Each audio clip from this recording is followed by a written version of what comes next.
Hello everyone, आज मैं baby and me movie को एक्सप्लेन करने जा रही हूँ। मूवी की शुरुआत में हमें 3 लड़के दिखाए जाते हैं। उसमें से एक लड़के का नाम जून है।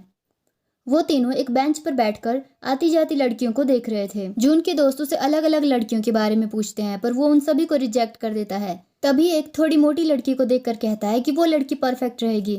क्या तुम्हें उसका चेहरा देखकर नहीं लग रहा है कि वो एक अच्छी इंसान होगी? ऐसा कहकर वो दौड़कर उस लड़की के पास जाता है। जैसे ही वो लड़की जून को देखती है, वो उससे पूछती है कि क्या बात है।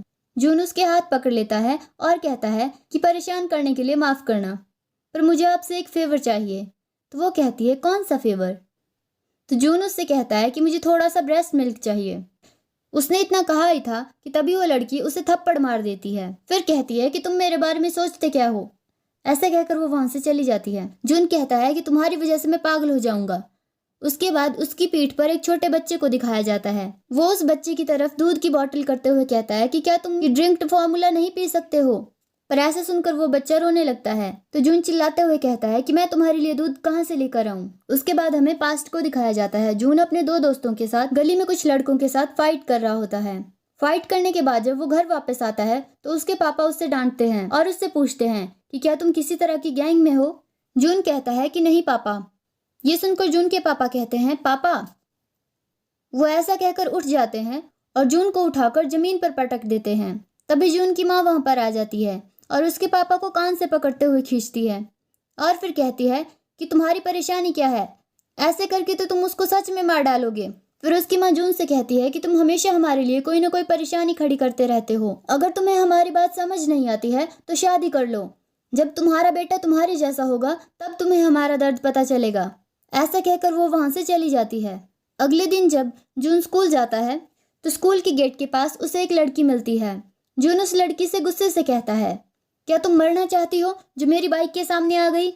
पर वो लड़की जून के पास आती है और उसके दिल पर हाथ रखती है और अचानक से फोन निकालकर जून की फोटो ले लेती है। जून उस लड़की की बातों को नजरअंदाज करता है और सामने के स्टॉल वाले से कहता है कि मैं जहां हमेशा पार्क करता हूँ, मेरी बाइक वहीं पर पार्क कर देना। ऐसा कहकर बाइक पर कुछ पैसे रख देता है। स्टॉल वाला कहता है ठीक है। उसके बाद जून स्कूल के गेट के ऊपर से छलांग लगाकर स्कूल के अंदर चला जाता है। अगले सीन में हमें दिखाया जाता है कि जून को और उसके दोस्त को टीचर से मार पड़ रही होती है। उनकी टीचर उनसे कहती है कि तुम गैंग फाइट में क्यों पड़े? जून का दोस्त कहता है कि हमारी गलती नहीं है, उन्होंने ही हमें बुलाया था। तो उनकी टीचर कहती है कि क्या तुम बेवकूफ हो? तुम बेवकूफों को या तो सस्पेंड कर दिया जाएगा या तो फिर परमानेंट स्कूल से बाहर निकाल दिया जाएगा। और एक आखिरी बात, कल अपने पेरेंट्स को अपने साथ स्कूल लेकर आना। ऐसा कहकर वो वहां से चली जाती है। उसके बाद उस लड़की को स्कूल में दिखाया जाता है। जून उसकी तरफ गुस्से से देखता है पर वो मुस्कुराते हुए क्लास के अंदर एंटर हो जाती है। फिर जून की टीचर बताती है कि ये लड़की प्रेस्टिजियस साइंस हाई स्कूल में जाया करती थी, उस स्कूल में जिस स्कूल में तुम सब कभी जाने का सपना भी नहीं देख सकते हो, और ये हमेशा अपनी क्लास में टॉप पर आती है। उसकी टीचर उसे बैठने के लिए सीट बताने वाली थी कि तभी वो जाकर जून के साइड में बैठ जाती है। वो लड़की जून को हाय कहती है और फिर बताती है कि मेरा नाम बियोल किम है। अगले सीन में हमें दिखाया जाता है कि जून अपने दोस्त के साथ होता है। वो दोनों स्मोक कर रहे होते हैं कि तभी बियोल वहां पर आ जाती है और कहती है कि सिगरेट में 2000 से ज्यादा केमिकल्स होते हैं जो सेहत के लिए हानिकारक होते हैं, और जो लोग स्मोक करते हैं उन्हें कैंसर होने का दुगना खतरा होता है। ऐसा कहकर वो सिगरेट छुड़ा लेती है। जून का दोस्त बियोल से कहता है कि अपना मुंह बंद रखो और यहाँ से चली जाओ, पर बियोल कहना जारी रखती है और कहती है कि जो लोग 20 की उम्र से पहले ही सिगरेट पीना शुरू कर देते हैं उन्हें lung cancer, laryngeal cancer, oral cancer, oesophageal cancer, bladder cancer और बहुत सारे कैंसर डिजीजेस हो जाती है। जून उसकी बातें हैरानी से सुनता रहता है। जून का दोस्त कहता है कि ये लड़की क्या है, किसी ग्रह से आया हुआ एलियन? उसकी बात सुनकर बियोल उसके सिर पर मारती है और फिर वहां से चली जाती है। जब जून घर वापस आता है तो उसके मम्मी पापा ने उसके लिए एक वीडियो रिकॉर्ड करके रखी हुई थी। उसमें उन्होंने कहा था कि तुम्हारे स्कूल से आज हमें फिर से कॉल आई थी, हम रोज रोज तुम्हारे स्कूल जाकर तंग आ चुके हैं, इसलिए हम घर छोड़कर जा रहे हैं। जिस दिन तुम सुधर जाओगे उस दिन हम वापस आ जाएंगे। और हाँ, तुम्हारा क्रेडिट कार्ड भी हमने बंद कर दिया है, तुम्हारे लिए $100 रखे हुए हैं और वो तुम्हारे लिए काफी है। जून ये सब कुछ देखकर कहता है कि ये क्या ड्रामा चला हुआ है, पर फिर सोचता है कि एक तरह से अच्छा ही है, अब मुझे कोई परेशान नहीं करेगा। उसके बाद जून शॉपिंग मॉल में जाता है, साथ ही अपने दोस्तों को कॉल करता है और उन्हें अपने घर पर पार्टी करने के लिए बुलाता है। जून पार्टी के लिए शराब की बोतलें पिक कर रहा था। जैसे ही वो अपने कार्ट की तरफ मुड़ता है, वो अपने कार्ट में एक 5-6 महीने के मेल बच्चे को देखता है। जून उस बच्चे को उस मॉल के कस्टमर सर्विस ऑफिस में दे देता है। तो वो जून से कहते हैं कि अगर इस बच्चे के मम्मी पापा इसे लेने के लिए नहीं आते हैं तो हमें पुलिस में रिपोर्ट करनी होगी और तुम्हें एज ए विटनेस वहां पर जाना पड़ेगा। जून उन्हें अपने स्कूल का एड्रेस दे देता है और अपना नाम पता बता देता है। पर तभी एक औरत जिसने बच्चे को संभाला हुआ था, वो कहती है कि कार्ड में बच्चे के साथ ये नोट भी था। उसमें लिखा हुआ था कि जून इस बच्चे का पापा है और इसीलिए जून की जिम्मेदारी बनती है कि वो इस बच्चे को पाले। वो आदमी नोट में लिखी हुई डिटेल्स और जो डिटेल्स अभी जून ने दी थी उन दोनों को मैच करता है और कहता है कि ये तो तुम्हारा ही बच्चा है। अब तो देखने में भी ऐसा लग रहा है कि ये तुम्हारी बिल्कुल कार्बन कॉपी है। जून को मजबूरी में अपने साथ उस बच्चे को घर ले आना पड़ता है। जून के दोस्त जून के बचपन की पिक्चर को देखते हुए कहते हैं कि हमें तो डीएनए टेस्ट करवाने की भी कोई जरूरत नहीं है, ये बच्चा सच में तुम्हारी तरह ही दिखता है। फिर जून कहता है कि इस लड़की को यहाँ किसने बुलाया। तो जून का दोस्त कहता है कि ये लड़की मुझे रास्ते में मिली, जब मैंने इसे बताया कि मैं तुम्हारे यहाँ आ रहा हूँ तो ये मेरे साथ आ गई। आधी रात हो जाती है। जून के दोस्त जून से कहते हैं कि याद करने की कोशिश करो कि इस बच्चे की माँ कौन है। उनकी बातें सुनकर जून को गुस्सा आ जाता है और वो कहता है कि अपना मुंह बंद रखो। तभी बियोल बच्चे को लेकर कमरे के अंदर आती है। फिर जून का दोस्त कहता है कि क्या तुम्हें बियर चाहिए, पर जून मना कर देता है। तभी बियोल कहती है कि शराब पीने से व्हाइट ब्लड सेल्स का काउंट कम हो जाता है, जिसकी वजह से हमारा इम्यून सिस्टम कमजोर हो जाता है और हमारी जजमेंट करने की क्षमता भी कम हो जाती है। वो अभी और कुछ बताने वाली थी कि तभी जून उससे कहता है कि तुम यहाँ से चली जाओ। तो बियोल कहती है कि इस वक्त हमें बच्चे के बारे में सोचना चाहिए, पर जून कहता है कि यहाँ से दफा हो जाओ। तो बियोल कहती है ठीक है वोरम के पापा। जून कहता है पापा और मैं, तुम क्या बकवास कर रही हो। पर बियोल बिना कोई जवाब दिए हुए दरवाजे से बाहर चली जाती है। फिर जून अपने दोस्तों को कहता है कि अगर तुम मेरी कोई मदद नहीं करने वाले हो तो तुम दोनों भी यहाँ से चले जाओ। बियोल अपने घर आकर अपनी माँ से पूछती है कि क्या आपको ऐसा दामाद चल पड़ेगा जिसका पहले से एक बच्चा हो। तो उसकी माँ कहती है कि क्या तुम ड्रामा के लिए स्क्रिप्ट लिख रही हो।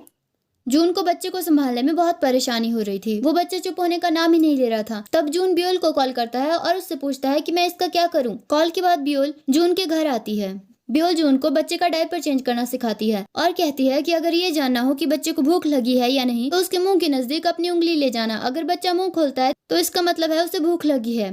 दूसरी तरफ जून बियोल की बातें सुनते सुनते सोफे पर ही सो गया था। अगले दिन सुबह जून को स्कूल से कॉल आती है कि अगर वो आज भी स्कूल नहीं आया तो उसे स्कूल से निकाल दिया जाएगा। ये सुनकर जून को स्कूल जाना पड़ता है। वो वुरम को भी अपने साथ स्कूल ले जाता है। फिर उसे लॉकर रूम में छुपाने की कोशिश करता है पर वहां पर पकड़ा जाता है। जून की टीचर उससे कहती है कि तुम्हारे मम्मी पापा कहाँ पर हैं। तो जून बताता है कि वो घर छोड़कर चले गए हैं। ये सुनकर जून की टीचर को गुस्सा आ जाता है और वो कहती है कि तुम्हारे पूरे परिवार की क्या परेशानी है। तो जून अपनी टीचर से कहता है कि आप धीमे बात कीजिए नहीं तो ये रोने लगेगा। जून बेबी को लेकर क्लासरूम में आ जाता है। सभी स्टूडेंट्स बेबी के साथ खेलने लगते हैं पर तभी अचानक से बेबी के डायपर से स्मेल आने लगती है। एक लड़का जो फ्रंट बेंच में बैठे हुए पढ़ाई कर रहा था वो गुस्से से खड़ा हो जाता है और कहता है कि तुमने पूरे क्लासरूम में गंदगी फैला कर रखी हुई है। इस इंसिडेंट के बाद स्कूल का प्रिंसिपल जून को स्कूल से बाहर निकालने के लिए कहता है पर जून की क्लास टीचर और बियोल उससे जून के लिए 1 हफ्ते का समय मांगते हैं। जून अपने दोस्त के साथ बैठे हुए कहता है कि मैं अचानक से एक बच्चे का पापा बन गया और मैं इसकी माँ को सभी जगह ढूंढ रहा हूँ। मेरे मम्मी पापा घर छोड़कर भाग गए हैं। दरअसल जून बेबी के साथ अपने दोस्त से मिलने हॉस्पिटल आया था। उसके दोस्त की मम्मी बीमार थी और डॉक्टर ने उसे हॉस्पिटल की फीस भरने के लिए कहा था पर वो काफी समय से हॉस्पिटल की फीस नहीं दे पा रहा था। जून को इन सब चीजों के बारे में पता था, इसीलिए वो अपनी बाइक बेच देता है और अपने दोस्त को पैसे देते हुए कहता है कि जब तुम्हारे पास बहुत सारे पैसे होंगे तो मुझे नई बाइक खरीद कर दे देना। जून बेबी के साथ ट्रेन में ट्रेवल कर रहा था। जब जून का स्टेशन आता है तो वो ट्रेन से बाहर निकल जाता है। जब उसे याद आता है कि वो बेबी को सीट में ही भूल गया है तो वो ट्रेन के पीछे पीछे भागता है। फिर अचानक से कहता है कि एक तरह से ये तो अच्छा ही हुआ। ये कहकर वो घर भागकर वापस आ जाता है। फिर वो अपने आप से ही बात करते हुए कहता है कि मैं उसकी देखभाल करके थक गया था, इसीलिए मुझे वहां पर नींद आ गई। ऐसा कहकर वो सोने की कोशिश करता है पर उसे फिर से नींद नहीं आती और जाकर बेबी की मिसिंग होने की कंप्लेंट करवाता है। पुलिस ऑफिसर जून की कंप्लेंट सुनता है। फिर वो कहता है कि शुक्र मनाओ वहां पर सर्विलेंस कैमरा था जिसकी वजह से हमें बच्चा सही सलामत मिल गया। जून बेबी को देखकर गले लगा लेता है। फिर पुलिस ऑफिसर उससे कहता है कि तुम अभी हाई स्कूल में हो और एक बच्चे को अपने साथ लेकर घूम रहे हो। जून कहता है कि ये सब मेरी मर्जी से नहीं हुआ है। कई बार जिंदगी में अक्सर वो चीजें हो जाती हैं जिनके बारे में हमने कभी सोचा भी नहीं होता। ये सुनकर पुलिस ऑफिसर फाइल से उसके सिर पर मारता है। जून बेबी को लेकर घर वापस आता है, पर बेबी फॉर्मूले वाला दूध नहीं पी रहा होता है। तो बियोल जून को सलाह देती है कि उसे हॉस्पिटल जाना चाहिए और किसी ऐसी औरत से मदद मांगनी चाहिए जिसका अभी अभी बेबी हुआ हो। अगले दिन जून हॉस्पिटल जाता है और उन औरतों की डिटेल्स मांगता है जिनके अभी अभी बेबी हुए हो। वो उन्हें बताता है कि मेरा बच्चा फॉर्मूले वाला दूध नहीं पी रहा है। तो वो पूछते हैं कि इसकी माँ कहाँ पर है। तो जून उन्हें बताता है कि इसकी माँ इसे जन्म देते वक्त मर गई थी, और ऐसा कहकर वो झूठ मूठ का ही जोर जोर से रोने लगता है। जून के ड्रामा करने के बाद आखिरकार उसे नई नई माँ बनी हुई औरतों की लिस्ट मिल ही जाती है। जून उन सब के पास जाता है और उन सब से एक एक बॉटल ब्रेस्ट मिल्क की लेकर आता है और फिर वुरम को पीने के लिए देता है। उसके बाद जून बियोल के साथ बेबी को वैक्सीन लगवाने के लिए हॉस्पिटल लेकर जाता है। वहाँ पर बैठी हुई औरतें आपस में बात करने लगती है कि ये दोनों कितने क्यूट कपल है। फिर वो बियोल से पूछती है कि तुम्हारे कितने बच्चे हैं, तो बियोल उन्हें कहती है कि 9। तो वो औरतें आपस में बातें करने लगती है कि इस लड़की के 9 बच्चे हैं। वुरम को वैक्सीन लगवाने के बाद बियोल घर वापस चली जाती है और जून बेबी के साथ अपनी पार्ट टाइम जॉब करने जाता है। जून थोड़ी देर के लिए स्टाफ के कुछ मेंबर्स के पास बच्चे को संभालने के लिए देता है, पर जब वो वापस आता है तो वो देखता है कि वुरम अकेला ही फ्लोर पर पड़ा हुआ है और रो रहा है। अगले दिन सुबह जून के क्लासरूम को दिखाया जाता है। क्लासरूम में वही लड़का जिसकी जून के साथ उस दिन बेबी की वजह से फाइट हुई थी, वही लड़का बाकी सब स्टूडेंट्स के साथ जून के बारे में अनाप शनाप बातें कर रहा था और फिर कहता है कि मेरी फैमिली का एक ही मोटो है, हमेशा टॉप पर रहना। बियोल उसकी सारी बातें सुन रही थी। जब वो लड़का बियोल के डेस्क के पास से गुजरता है तो बियोल अपनी टांग आगे कर देती है, जिसकी वजह से वो लड़का जमीन पर गिर जाता है। वो लड़का उससे पूछता है कि तुम्हें क्या परेशानी है। तो वो लड़की कहती है कि तुम बहुत बकवास करते हो, अगर आज के बाद तुम कभी भी टॉप स्कोर लेने में कामयाब हो पाए तो मैं अपना नाम बदल दूंगी। ऐसा कहकर वो वहां से चली जाती है। दूसरी तरफ बेबी की वजह से जून को उसकी सभी पार्ट टाइम जॉब से निकाल दिया जाता है। वो न्यू जॉब सर्च करने की कोशिश करता है, पर सभी ये रीजन देते हैं कि वो बच्चे के साथ नौकरी नहीं कर सकता है। बचे हुए पैसों से वो थोड़ा सा दूध खरीदता है और पीने लगता है, पर तब देखता है कि वुरम को भी भूख लगी थी। वो वुरम को वो दूध देने लगता है, पर उससे दूध छूट जाता है और गिर जाता है। तभी अचानक से एक बेवड़ा आदमी आकर जून के पास गिर जाता है। जून बेबी की तरफ देखता है और फिर उस आदमी की पॉकेट में से उसका वॉलेट निकाल लेता है, पर तभी अचानक से वो आदमी जून को उसकी टांग से पकड़ लेता है। अगले सीन में हमें पुलिस स्टेशन को दिखाया जाता है। जून की टीचर कहती है कि क्या तुम्हारा दिमाग खराब हो गया है। जून कहता है कि मैं अपनी हरकत के लिए आपसे माफी मांगता हूँ। माफी मांगकर जून वहां से जाने ही वाला था कि तभी उसकी टीचर उसे रोक लेती है और फिर उसे कुछ पैसे देती है।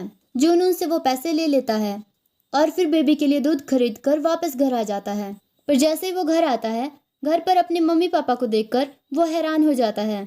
उसके मम्मी पापा का मूड बहुत खराब था, पर जून उनसे माफी मांगता है और कहता है कि मैंने आज तक आप लोगों को बहुत ज्यादा परेशान किया है। वुरम बहुत छोटा है, इसलिए मैं उसे अकेला नहीं छोड़ पाया।